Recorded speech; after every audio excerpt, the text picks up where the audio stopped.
आदरणीय शिक्षकगण और मेरे प्रिय साथियों, आप सभी को मेरा सादर नमस्कार। माननीय शिक्षकगण और मेरे प्रिय साथियों, आप सभी से मैं सबसे पहले कुछ प्रश्न करना चाहती हूँ। सर, अगर बच्चा भूखा हो तो क्या वह क्लास पे ध्यान लगा पाएगा? मैम, अगर हम छात्राओं को सही भोजन ना मिले तो हम परीक्षा में अच्छा लिख पाएंगे? दोस्तों, अगर हमें डेली भरपेट भोजन ना मिले तो क्या हम कॉलेज आ पाएंगे? जवाब साफ है, नहीं। और इसीलिए आज हम पोषण दिवस पर चर्चा करने आए हैं। पोषण हम सभी के लिए अत्यंत आवश्यक है, इसीलिए पूरे सितंबर माह को पोषण दिवस के रूप में मनाया जाता है, ताकि हर बच्चे, हर महिला, हर युवा तक पौष्टिक खाना पहुंच सके। और जब हम पोषण की कमी के बारे में सोचते हैं तो हमारे मन में एक गरीब व्यक्ति का चित्रण उभर आता है, जो भूख से लड़ता है, जिसके पास सही ढंग से साधन नहीं होते। लेकिन असल सत्य यह है कि पोषण की समस्या सिर्फ गरीब तक सीमित नहीं है, बल्कि हर सामाजिक वर्ग में ये अलग अलग रूप में मौजूद है। और हमारे देश में एक अजीब हकीकत भी है कि जो गरीब है उसके पास पोषण नहीं, और जो अमीर है वो जंक फूड के जाल में फंसकर पोषण से दूर है। जरा सोचिए, एक तरफ एक बच्चा स्कूल जाता है जो भूखे पेट जिसे पढ़ाई करनी पड़ती है, दूसरी तरफ एक बच्चा जिसके पास सब कुछ है पर वो फिर भी पोषण से दूर है।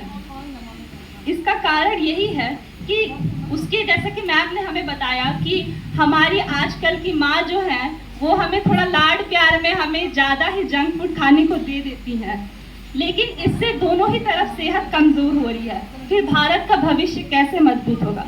मैं आपको दो बच्चों की कहानी सुनाती हूँ।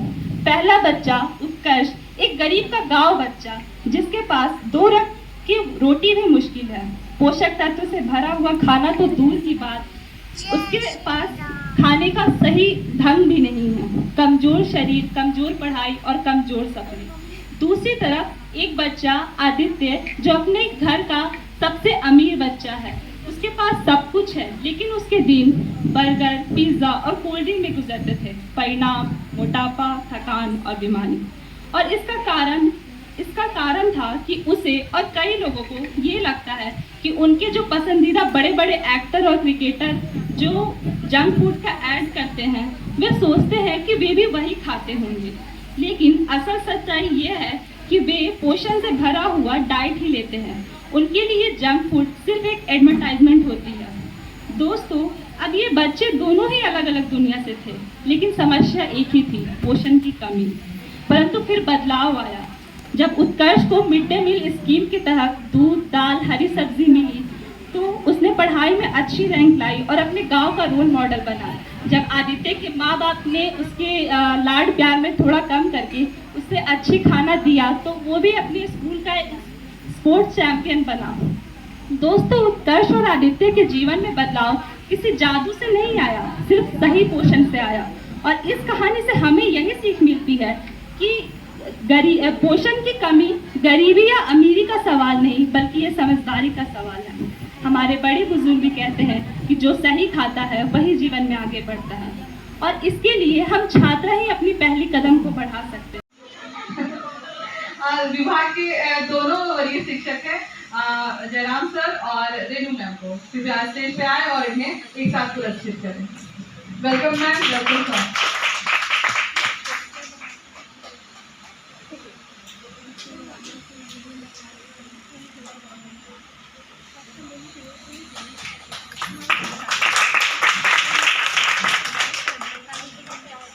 Thank you so much ma'am, so much sir.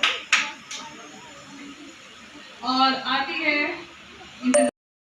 एक शिक्षक का ही कार्य होता है। शिक्षक का उद्देश्य कौशल और विशेषज्ञता वाले अच्छे इंसान बनाना है। शिक्षकों का महत्व मेरे जैसा तुच्छ प्राणी अपने शब्दों में संजोकर यह असंभव जैसा कार्य है। आप और मैं, हम सब अपने शिक्षक के ऋणी हैं और हमेशा रहेंगे। शिक्षक जलते दीप सा, शिक्षा उसका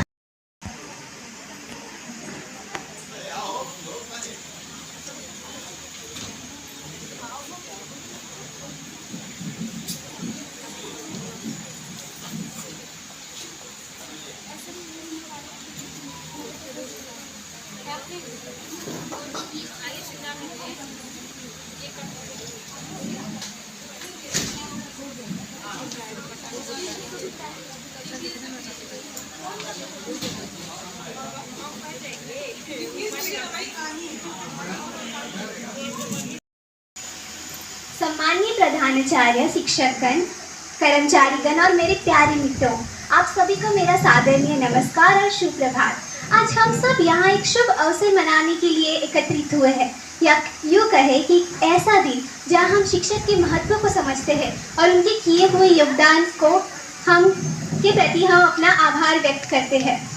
क्या समीक्षा, तुम्हें पता है हम 5 सितंबर को क्यों शिक्षक दिवस मनाते हैं?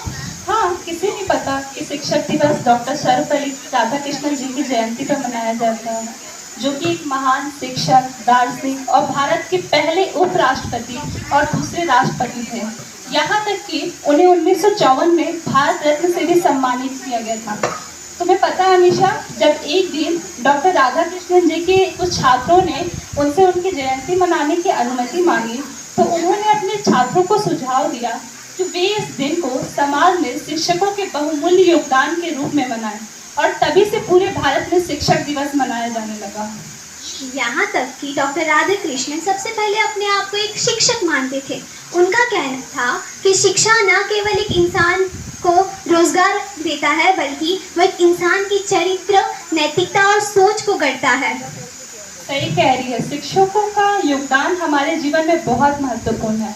वे हमें ज्ञान के साथ साथ जीवन के मूल्य बातों को भी सिखाते हैं। जैसे ज्ञान से याद आया, एक बार हमारी कक्षा में हमारे शिक्षक ने कहा कि हमें एक ऐसा विद्यार्थी बनना चाहिए जो सिर्फ अपने और ज्ञान आकर्षित करे। तब समीक्षा अगले दिन चुंबक लेकर आ गई। क्या समीक्षा, ज्ञान आकर्षित हुआ?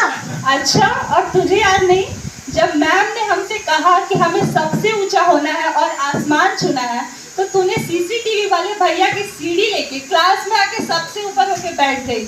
मुझे याद है, पर यहाँ बोलने की जरूरत नहीं थी। अच्छा, तो जैसी करनी वैसी भरनी। अच्छा समीक्षा, मन में एक सवाल आ रहा है। हाँ, पूछो पूछो। सोचो कि एक दिन तुम राह में चल रही हो और चलते चलते तुम्हारे सामने तुम्हारे पूजनीय गुरुजी और ईश्वर आ गए, तो सबसे पहले तुम किसे नतमस्तक करोगी?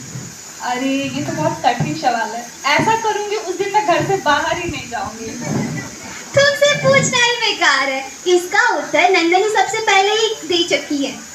जो कबीरदास कहते हैं, गुरु गोविंदो खड़े काके लागू पाए, बलिहारी गुरु आपने गोविंदियो बताई कबीरा, गोविंदियो बताई।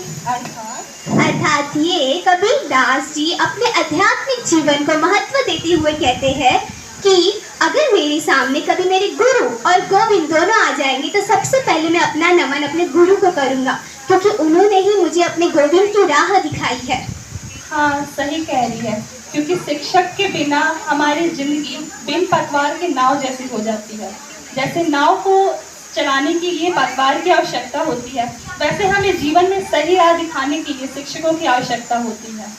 बिल्कुल, शिक्षक के बिना हमारी जिंदगी कुछ अधूरी और अनिश्चित सी हो जाती है। जैसे वो हमारे अंधेरे का उजाला और भय का साहस होते हैं।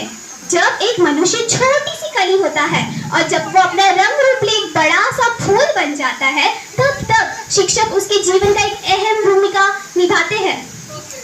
अच्छा अमीशा, एक बात बता, हमारी मैम ने अपने घर की बालकनी में कुछ पौधों में से एक पौधे का नाम समीक्षा और एक का नाम अमीशा क्यों रखा? क्यों रखा? क्योंकि एक तेज गति से बढ़ रही और एक इतनी ही रह गई है। हाँ, बहुत गंदा मजाक था समीक्षा। अच्छा, तो तू ही सुना। बताओ, जब मैं एक प्रिंसिपल केबिन में गई एक दिन, तो प्रिंसिपल सर ने सनग्लासेस क्यों पहन लिए? क्यों पहना? क्योंकि मैं एक ब्राइट स्टूडेंट हूँ ना, ब्राइट एज सन। अच्छा, छोड़ मुद्दे पे आ, टाइम बहुत हाँ, समय की व्यवस्था हमें महिला शिक्षकों से वैसे सीखनी चाहिए।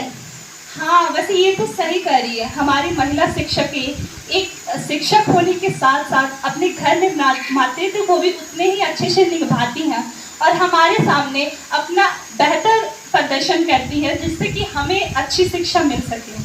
और ये सिर्फ समय प्रबंधन की बात नहीं है, ये हर भूमिका में उपस्थित और केंद्रित रहने के बारे में है। हाँ, सही कह रही है। शिक्षक का योगदान हमारे जीवन में बहुत आवश्यक है। तो आइए इस दिवस पर हम अपने सारे शिक्षकों को, हमारे जीवन में जितने भी हमारे गुरु थे, उनके प्रति आभार व्यक्त करते हैं और उनके सहयोग और योगदान के लिए धन्यवाद करते हैं। गुरु है रोशनी, गुरु है आधार, गुरु बिना अधूरा है हमारा संसार। ये हंसी में, अनुशासन में, प्रेरणा में समाये हैं, हम सबकी जिंदगी में ऊंचाइयों तक ले जाए हैं। तो एक बार फिर हमारी तरफ से आप सभी को शिक्षक दिवस की हार्दिक शुभकामनाएं। Thank you.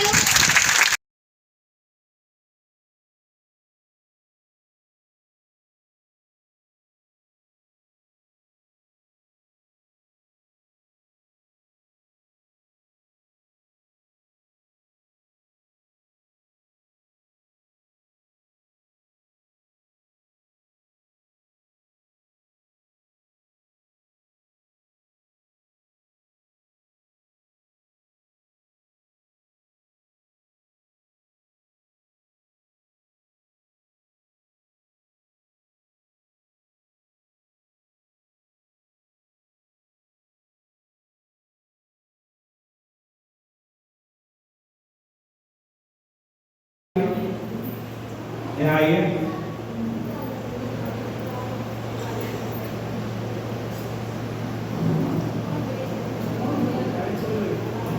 फोटो खींची। हाँ हाँ खींचा था। धीरे से जा। खींचा। जाना धीरे से। प्रथम पुरस्कार नंदिनी कुमारी को मिला है। तो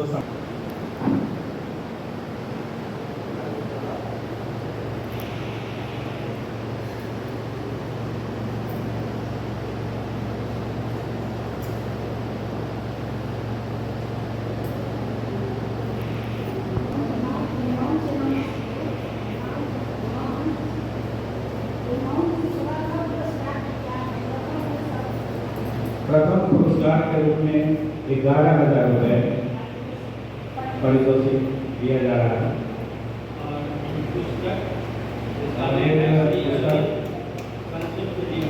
श्री अरविंद का संक्षिप्त जीवनी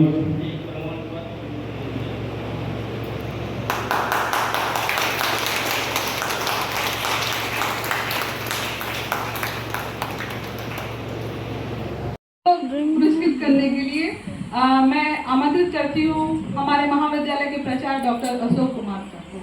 प्लीज सर।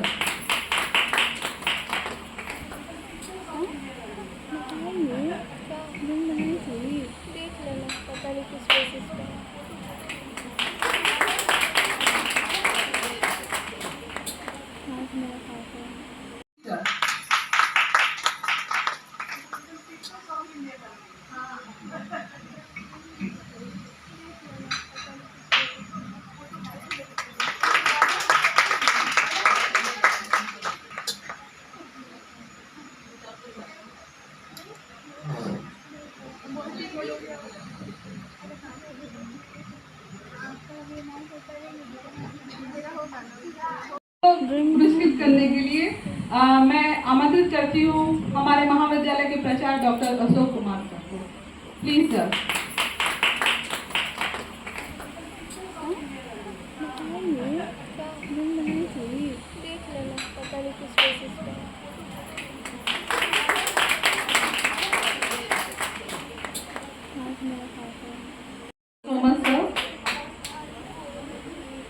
और आती है इंतजार की घड़ियां खत्म होते हुए फर्स्ट विजेता की घोषणा की। तो स्पीच कंपटीशन की first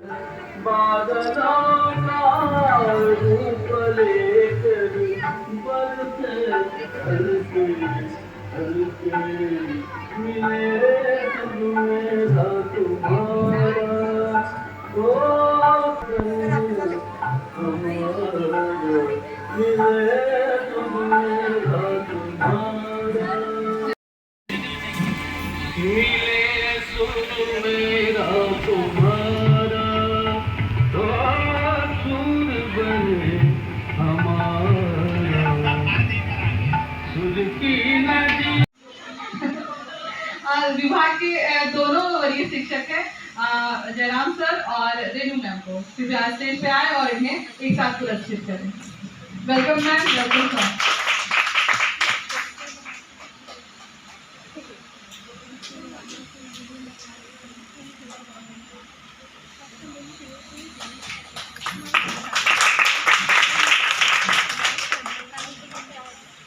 you so much ma'am, thank you so much sir. और आती है